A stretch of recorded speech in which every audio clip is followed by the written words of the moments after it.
23-24-এর আন্দোলনকে ধারাবাহিকভাবে বজায় রাখার জন্য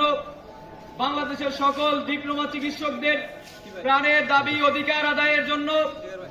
বাংলাদেশের সকল সরকারি এবং বেসরকারি ম্যাট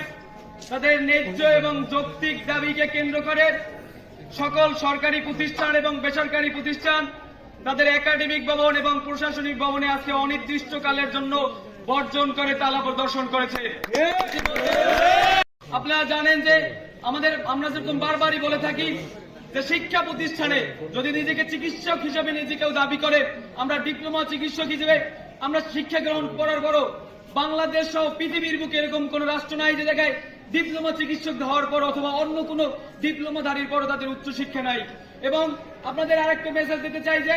আমরা সায়েন্স ব্যাকগ্রাউন্ড থেকে পাশ করার পরও আমরা যেখানে ভর্তি পরীক্ষা দিয়ে আমাদের এখানে শিক্ষার্থী হিসেবে নিজেকে পদার্পণ করি, তারপরে বিগত 13 বছর ধরে আমাদের সরকারি প্রতিষ্ঠান থেকে পড়ার পরও সরকারি কোনো নিয়োগ নেই। আমরা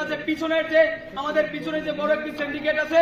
আমি সহ আমাদের বাংলাদেশের সকল সরকারি এবং বেসরকারি ম্যাটসের রানিং প্রতিনিধিদের সামনে নিয়ে আমাদের বড় টাইম মেকার এবং আমাদের যারা নীতি নির্ধারক আছে তাদেরকে আমরা একটি মেসেজ দিতে চাই যে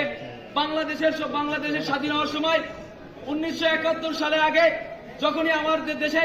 পাকিস্তানের পতাকা বারবার এক জায়গায় উত্থাপন করা হতো, তখন আমাদের দেশের গরিব দুঃখী নিরীহ মানুষের পক্ষে একটি মানুষ দাঁড়িয়েছিলেন যার নাম হলো শিবনারায়ণ দাস। ওই শিবনারায়ণ দাস তিনি মধ্যবিত্ত ফ্যামিলির সন্তান, গরিব ঘরের সন্তান, কিন্তু আমাদের এই জাতীয় পতাকা তার হাতে তৈরি করা। আমি সহ আমার সকল প্রতিনিধিরা জাতীয় পতাকাকে ছুঁয়ে শপথ করছি, এবারের 23-এর আন্দোলন আমাদের অধিকার আদায়ের আন্দোলন,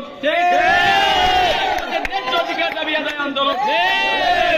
আমরা আমাদের জাতীয় পতাকা ছুঁয়ে শপথ করছি, আমরা এই দাবি না আদায় হওয়া পর্যন্ত এই প্রশাসনিক ভবন, এই একাডেমিক ভবন, কোন ক্লাস, কোন শিক্ষার্থী, কোন শিক্ষক, কোন কর্মকর্তা, কোন কর্মচারী এখানে কোন কার্যক্রম করতে পারবে না।